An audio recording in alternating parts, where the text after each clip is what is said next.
Details చూస్తే నంద్యాల జిల్లా ముచ్చుమరిలో బాలిక మిస్సింగ్ కేసు విషాదాంతమైంది. తామే బాలికను అత్యాచారం చేసి హత్య చేసినట్లు ముగ్గురు మైనర్లు అంగీకరించారు.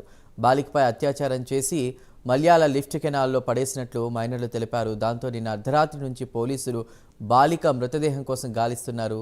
గత ఆదివారం ముచ్చుమరిలో వాసంతి అనే బాలిక మిస్ అయింది. దాంతో బాలిక తల్లిదండ్రులు పోలీసులను ఆశ్రయించారు. మరోవైపు విషయం తెలుసుకున్న ఎంపీ బైరెడ్డి శబరి బాలిక తల్లిదండ్రులను పరామర్శించారు. బాలిక ఆచూకీ త్వరగా కనుక్కోవాలని ఎంపీ పోలీసులను ఆదేశించారు. ఇక దాంతో రంగంలోకి దిగిన పోలీసులు ఆచూకీ కోసం అనుమానితులను విచారించారు. ఈ విచారణలో ముగ్గురు మైనర్లు అనుమానం వచ్చి విచారించగా కూడా వాళ్ళని అసలు విషయం బయటపడింది. తామే అత్యాచారం చేసి బాలికను కెనాల్లో పడేసినట్లు మైనర్లు అంగీకరించారు.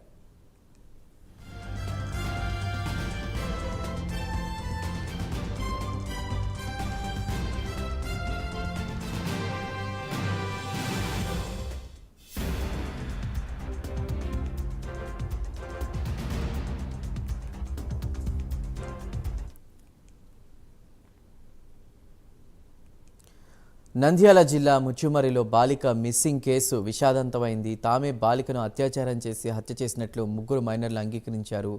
ఈ ఘటనకు సంబంధించిన పూర్తి విషయాలను అందించడానికి మా ప్రతినిధి హేమంత్ సిద్ధంగా ఉన్నారు. హేమంత్, మల్యాల లిఫ్ట్ కెనాల్లో పడేసినట్లు ఆ మైనర్లు చెప్తున్నట్టు తెలుస్తోంది. దీనికి సంబంధించి పోలీసు అధికారులు ఏమంటున్నారు? చందు, ఏదైతే ఈ నంద్యాల జిల్లా పగిడ్యాల మండలం ముచ్చుమరి గ్రామంలో అయితే గత ఆదివారం మిస్ అయినటువంటి ఎవరైతే వాసంతి అనే బాలిక ఘటన ఏదైతే ఉందో దానికి సంబంధించి అదృశ్యం ఘటనకు సంబంధించి మొత్తం మీద విషాదాంతంగా మూసింది. ఏదైతే గత ఆదివారం మధ్యాహ్నం సమయంలో ఎవరైతే ఈ వాసంతి ఇంటి వద్ద ఆడుకుంటూ మిస్ అయింది. దీంతో పోలీసులకు తన తల్లిదండ్రులైనటువంటి పోలీస్ స్టేషన్ లో అయితే కంప్లైంట్ అయితే చేయడం జరిగింది. ఎవరైతే వీరి తల్లిదండ్రులు వాసంతి తల్లిదండ్రులు మద్దిలేటి అలాగే సుజాతమ్మ ఇద్దరు కలిసి ఈ పోలీసులకు అయితే ఫిర్యాదు చేయడం జరిగింది. గత ఆదివారం ఎప్పుడైతే అమ్మాయి మిస్ అయిన తర్వాత దానిపైన పోలీసులు అయితే దృష్టి పెట్టారు. సోమవారం దీనిపైన గ్రామంలో కొంత ఎంక్వైరీ అయితే చేయడం జరిగింది. అదే సమయంలో ఎవరైతే నంద్యాల ఎంపీ ఉన్నారో బైరెడ్డి శబరి, ఈమె గ్రామం కూడా సొంత గ్రామం ముచ్చుమరి కావడంతో ఆమె స్వయంగా బాధితురాలు ఎవరైతే బాధితులు ఉన్నారో ఈ బాలిక ఇంటికి వెళ్లి కుటుంబ సభ్యులను పరామర్శించడం జరిగింది. అలాగే తల్లిదండ్రులను ఏం జరిగింది అన్నది కనుక్కోవడం జరిగింది. దీనిపైన పోలీసులకైతే సీరియస్ గా చెప్పడం జరిగింది. వెంటనే ఎక్కడైతే బాలిక మిస్ అయిందో వెంటనే పట్టుకోవాలంటూ గట్టిగా ఆమె ఆదేశాలు అయితే జారీ చేయడంతో వెంటనే పోలీసులు రంగప్రవేశం చేసి నిన్న మధ్యాహ్నం నుంచి మొత్తం మీద అయితే ఈ గ్రామంలో అయితే జల్లెడ పట్టారు. ఏదైతే ప్రత్యేకంగా ఈ జాగిలాల్ని తీసుకొని వచ్చారు రంగంలోకి.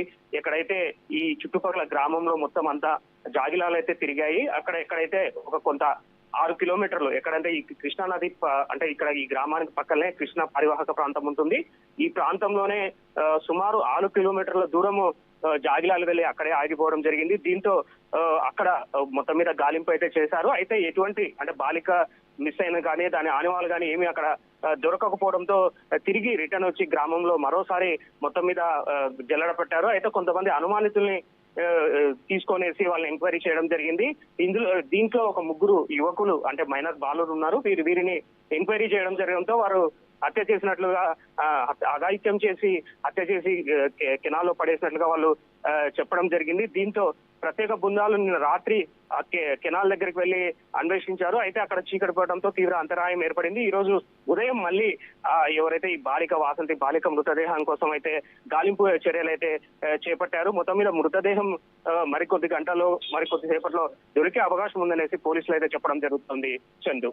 Right Hemanth, thank you.